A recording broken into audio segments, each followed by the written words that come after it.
Welcome to yet another episode of Brand Talkies, a Kata BT show where we believe in uncovering the stories behind the brands you absolutely love. I'm your host Tamana Chanana and I'm back with yet another episode for you. And this is a continued conversation with Santosh Choudhary, who's a ex B2B marketing lead at Meta. We were having a conversation around some top secrets around SaaS marketing and what B2B marketers can actually adapt from his experience. So it's a really insightful conversation. If you haven't tuned into part one, I'll share the entire conversation in description section as well, so that you can go ahead and listen to part one and then please continue this particular part as well. I hope this conversation is really fruitful for you as much as it was for me. So let's get started.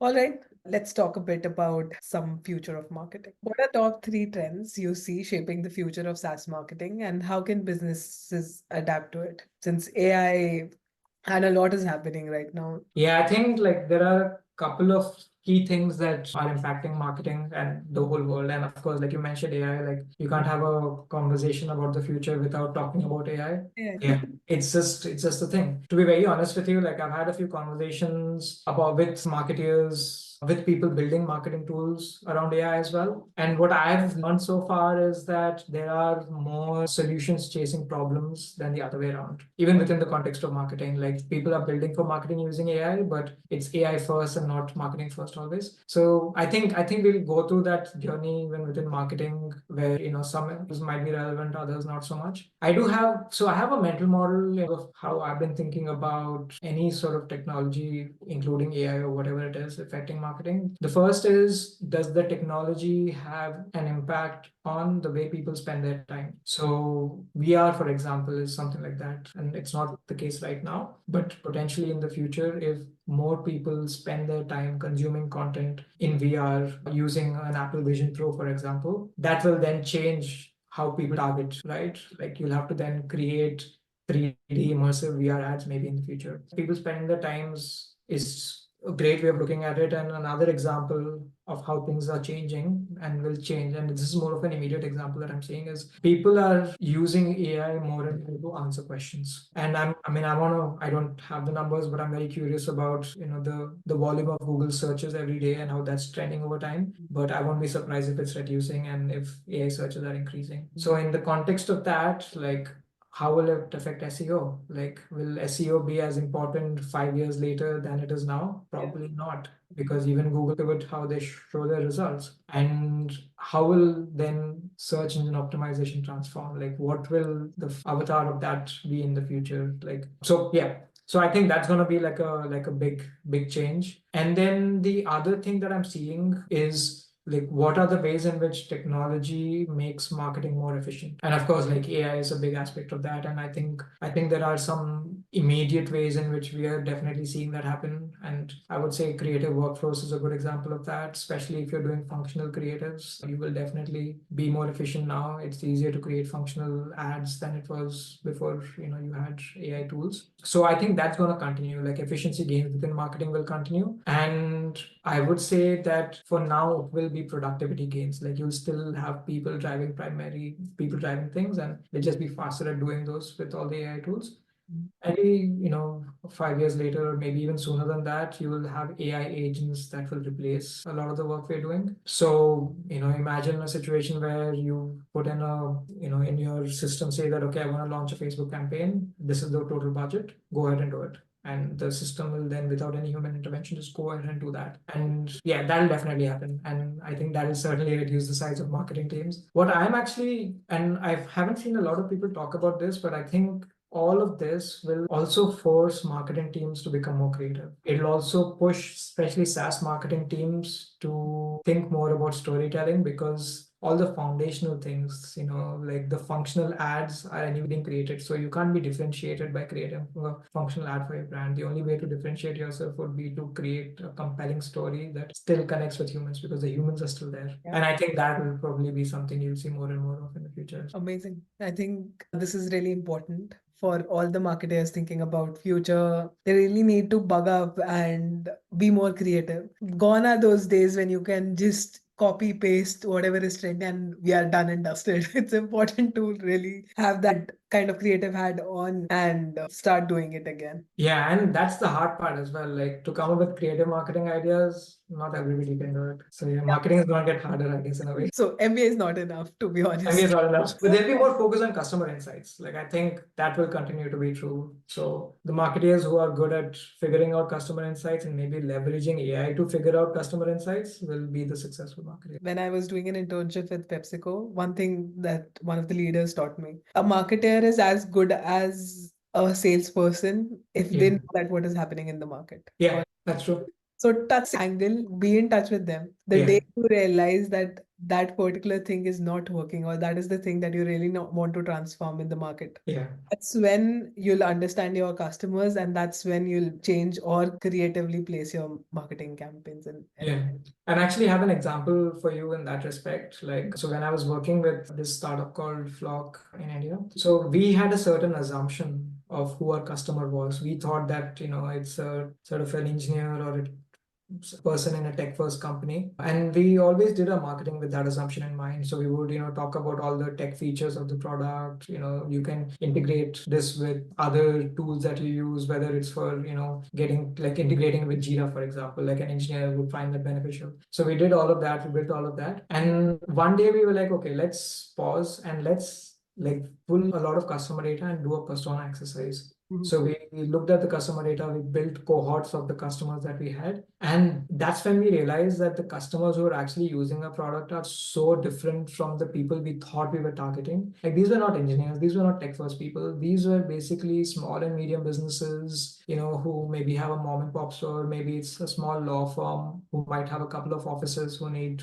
a solution. And that was such an eye opener for us. And like, if we hadn't done that, we would have just continued doing marketing, which was less efficient because our value proposition and what we said in our marketing didn't align. So after that, like eye-opening customer exercise, we were like, okay, this is not going to work. And immediately we changed our positioning from, being tech first to being easy to use. And that was a game changer because then we were a lot easier to sell to these people as well. So yeah, just an example. Yeah, but it's a great one, to be honest. It's important to go to the ground reality, check it again. Are we on the right path? Are people actually aligning with what our thought process is? And once you do that, you become a better marketer, and plus you are able to contribute to the business as well. Like you said. Yeah. Sometimes your customers do a better job of selling your product than you can do yourself. Exactly. That's why the partner marketing functions were created, Yeah. because they are the ones who have actually used it and they know the in and out of it very Yeah. well.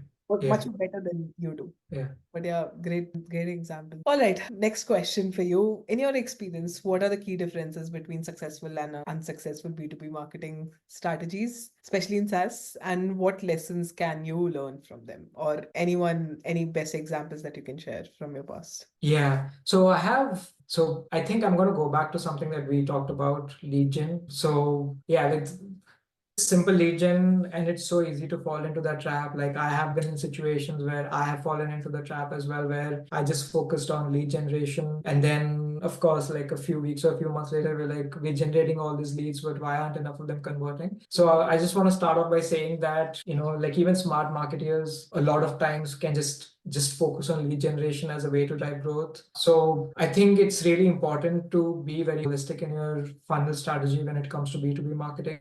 So you have to really start at the top. You have to start with brand awareness, and it's a tough sell as well usually, because brand awareness, firstly, the metrics are a little bit less tangible. Like you might say that you drove a lift in brand awareness. Yeah. What does that mean? Like, does it get more sales or not? That's what CEOs usually care about. But there's a whole education process that you have to go through within the organization to sort of persist and push the idea of full funnel marketing and ensuring that you do awareness. And I have like a very good personal example as well in that regard. So when I started doing sort of growth work, we initially just focused on lead generation, and we worked with a lot of channels that we believed would work based on our past experience, and it worked quite well. Like in terms of generating leads, we had a certain target in terms of the lead volumes and all of that, and we hit the target. And subsequently after that, when we had conversations with sales, they were like, these people are relevant in terms of the target audience. They're like, it's a decision maker, like a director or a VP, etc., whoever it is, who within the right customer as well. We were, targeting manufacturing and a few other industries. So we found the right people. The problem was that those people were not interested in buying. They were interested in talking to sales because they were like, oh, okay, this is interesting. Like, I want to know more about how this might be beneficial for my business. So they were happy to talk to sales, and the salespeople were initially quite happy. They're like, yeah, these people are like speaking with us. But when it comes to actually closing those deals, that's where it kind of became difficult, because they were like, yeah, I mean, I'm interested in this right now, but I'm not sure if I want to invest my budget in this. And most of the people that they talked to was like that. So what we did then as a follow-up to that was we launched a campaign that was more full funnel, and there was a big brand awareness aspect to it, where we created a really nice brand film that would just get people excited about specific business use cases. So we created a really nice brand film that gave such different examples. It was really fast moving. There was movements that could keep people engaged through the full video, and that worked so well for us, because we then, as soon as we did that, I started to see an increase in, most importantly, an increase in inbound queries. So after we launched the brand campaign, we started to see an increase in general search volumes as well for the brand. We started to see more queries come in, and most importantly, the sales feedback was very different this time around. Okay. The sales feedback was, this is the best quality leads we've seen since we started the program. And yeah, I mean, it wouldn't have happened without brand. And I think, yeah, it's, for me, that was a very big learning, because we kind of overlooked it, and then we decided to change strategies, and we started to see results of it. Yeah, lesson learned in terms of what works well and what doesn't work well. And the other thing that I've also seen in my experience is, a lot of times people start doing B2B marketing without having the foundations in place. So when I say foundations, what I mean to say is, you don't want to be generating too many leads, for example, without having a very good lead scoring program. Again, I'm saying this from experience as well, because then you have inefficiencies. You're kind of spending budget where sales team people might not be able to follow up. It's an inefficient use of sales time. So having that operational layer set up is super important, and it's so easy to overlook that. Like, if you are a marketing leader building a marketing team, okay, like, I want a product marketer, I want somebody to build content and creative, I want somebody to maybe do performance marketing or demand generation, blah blah blah. Having an analytics or a marketing operations person is usually an afterthought. And it kind of frustrates me whenever I see that, and I personally had that experience. I'm like, no, we need marketing operations. Can we please get somebody to help fix this? So yeah, I think that makes a big difference in success or not, because the operations person will certainly find that we generated 100 leads, and 10 of them have gone into this black hole because nobody figured out what routing should happen for those leads, and then that's basically the money that you spend on those leads is gone to waste. So yeah, I think these two things like make a big difference in terms of success. And then we talked about a few other things, like the storytelling aspect of it, thinking customer first, starting off with customer insights, always relevant. I can conclude with the experimentation and data is the key Yeah. to growth, right? Okay, since you are a big fan of data, let's ask you a question around that. Can you share some insider tips on leveraging data and analytics to optimize B2B campaigns, especially in the SaaS industry? Yeah. So I've shared a couple of examples that I think work really well when it comes to data. So one thing that, again, going back to the lead scoring piece. So lead scoring is certainly an area that benefits a lot from data. And it's something that I've done in the past. Once you start getting enough customers for your business, you are at a point where you can actually start using even things like machine learning to figure out early on in the journey what looks like a potential good customer or looks like a good prospect. And that's where your lead scoring model can play a big role, because if you're able to build like a good machine learning based lead scoring model, or even like a data based lead scoring model where it's not real time, it's not learning, but you've done your work of analyzing your customer data. You've then kind of correlated successful customers with what they were doing early on in your funnel, and then start to take those metrics or those triggers to build your lead scoring.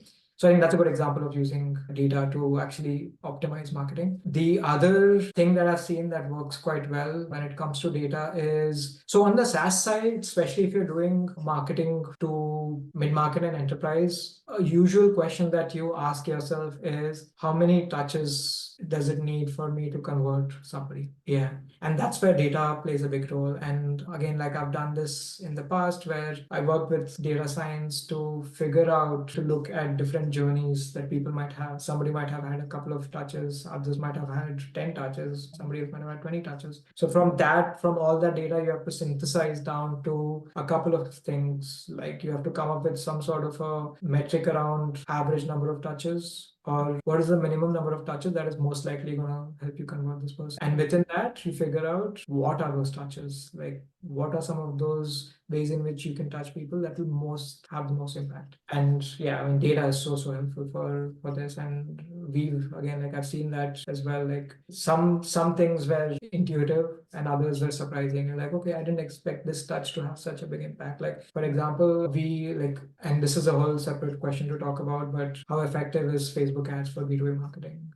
If you ask different B2B marketers, they'll give you different answers. Yeah. And I personally initially was, for example, skeptical about it. But when, I worked with data science, and once we looked at the touches data, we saw that Facebook ads was really effective. Like it was not just effective early on to get people aware of it, but it had a role even later on in the process. And I'm like, okay, that's a surprise for us. So we should definitely be spending more on that channel. So it's those kind of insights that have been very helpful. And I think the last bit that I want to say here is that it's a lot of time and effort to build the infrastructure to allow for all of this. And especially if you're operating, at a bigger scale. For example, like I had to spend almost a year to build the data infrastructure that allowed us to go through that journey to build everything needed to answer the questions. Nice. And in fact, data plays a key role in terms of answering your questions for the future as well, right? Yeah.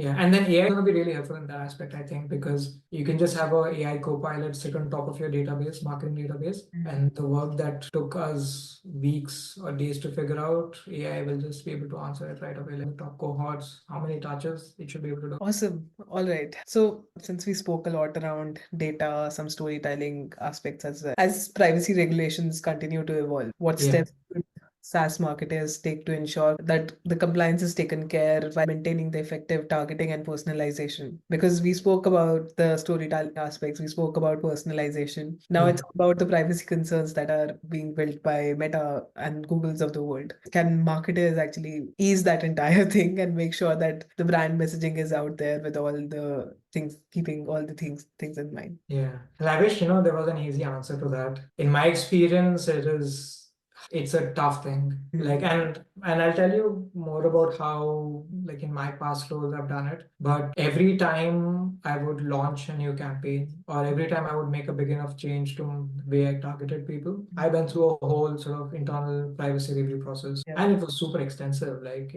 I would talk to a privacy manager. The privacy manager would then share feedback on, like, would ask me a ton of questions about how I'm targeting people, where is the data coming from, have I vetted the third party that I'm working with, like how do they get their data. So it was so extensive, and with good reason as well. I think, in the world we live in, privacy is becoming more and more important. But it certainly took a lot of time and effort every time I launch something to do it. So, I mean, and there's no way around it. I think in the future it's going to become an even bigger and bigger thing. But there are a few things that I did that worked quite well in this aspect. I think spending some time early on vetting the vendors that you work with goes a long way. And when I say vetting, like I say genuinely spending some time figuring out what their sources of data is, like what their privacy policies are. You need to make sure that they get an opt-in, like a marketing opt-in, before they or their partners can reach out to them. So doing that early on then helps you avoid issues later on. So that's something that I've always done, especially when I work with new vendors. And I think privacy as a function, usually in my experience, what I've seen is that, especially if it's a big enough company, privacy is a function in itself. And then marketing is basically one of the customers for the privacy function. The privacy function might work with the product team or sales or whoever else. It's really important for companies to make sure that you are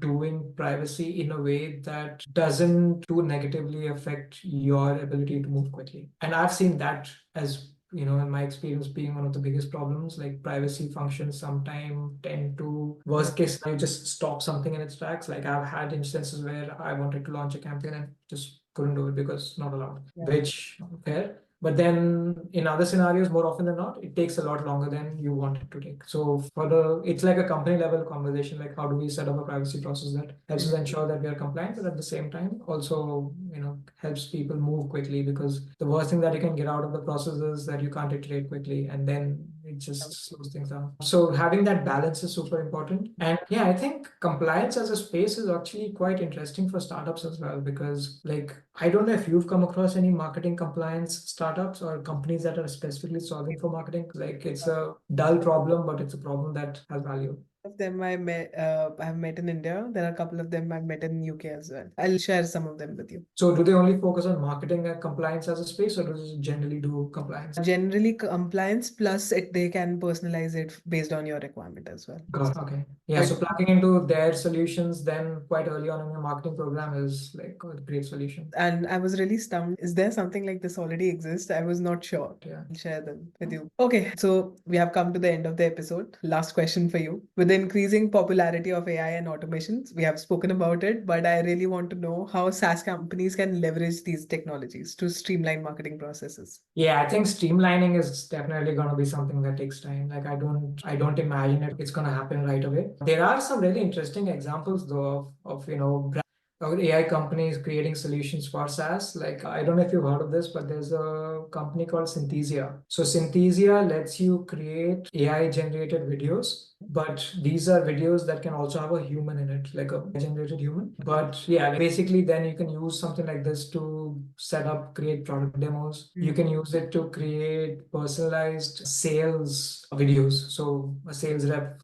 would speak to the customer in the video, etc. So I think that's a very interesting space where you're definitely seeing some efficiency gains or organization gains using AI. Outside of that, I would say for the near future, it will probably be very sort of functional stuff, and it'll be like micro gains. Like I don't know if process gains are going to happen right away, but if for example, if you're creating a job description for a new person you're hiring, you don't need to like sit and create it from scratch. You can just do it using AI. If you're just creating minor changes to copy on the website, you can just do it using AI. So I think those are definitely things that will keep happening over time. I don't know what you think about this, but like I think AI is definitely a little bit oversold, and we have to see more value come in. For me, I think it should be more of like a best friend for you, to be honest. Take the help, but not always. Yeah, yeah. And it's important to go in the path, explore it, understand it, but use your own brain, to be honest. And something that I've seen people are literally not using after ChatGPT has come in the picture. Everything they'll search, right? If they want to write a script for something like this, right? They'll go put it on ChatGPT. And these are the 10 questions, these are the questions I'll go and ask, and this is done and dusted. Like, what exactly are you doing for the person who's coming on the show? You have to be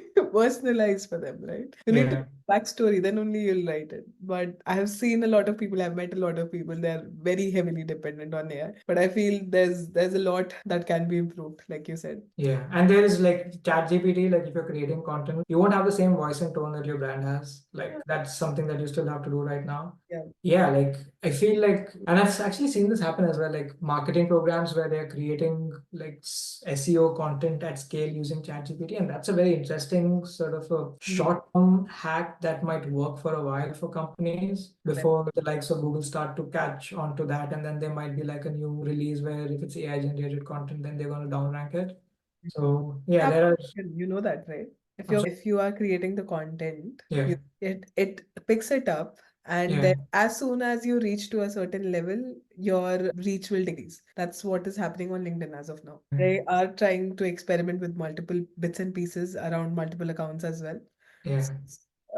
And they are seeing if the content is created by AI or the tone is not human, then it's gone. It becomes tricky when it's part human, part AI, and part human. Yeah, exactly. And there are certain bots that a lot of LinkedIn use. Yeah. Make sure that they get likes and a lot of those comments and all of that. And suddenly, out of the blue, you realize that the world is really getting shady, dude. There's no that's left. It'll continue like that. Yeah. It might get shadier. I hope it gets better, but Yeah. there are both sides to it, right? So coin cannot be on the one side. You have That's true. Yeah, I mean, AI is like a genie that we're letting out of the bottle, and it'll come with its good and bad things, and we'll have to learn to live with the bad things. yeah, just see the positive end. Amazing, to be honest. We learned a lot. Being a SaaS marketer, it was a learning experience for me as well. And big thanks to you. And Thank you so much. yeah, thanks a lot for coming on the show and taking out time. And these were some really, really fantastic B2B marketing tactics. I'm sure a lot of listeners would have learned a lot from this. This is a wrap up for today's episode of Brand Talkies. We hope you enjoyed our insightful discussion and gained valuable insights to fuel your marketing journey. Remember, the marketing is not just about tactics and strategies, it's about connecting with people on a human level and creating meaningful experiences. Stay tuned for more episodes filled with captivating conversation, expert interviews, and actionable tips to help you succeed in the world of marketing. The love that you gave us in season one, I hope the same will continue and grow in season two as well. Don't forget to subscribe, share with your friends, and leave us a review if you enjoyed today's show. Catch you again on any of your favorite audio platforms like Spotify, Apple Podcasts, Google Podcasts, Amazon Music, and YouTube Music as well. Plus, we are available on YouTube, so go ahead and hit a subscribe button. See you super soon. So much for joining us.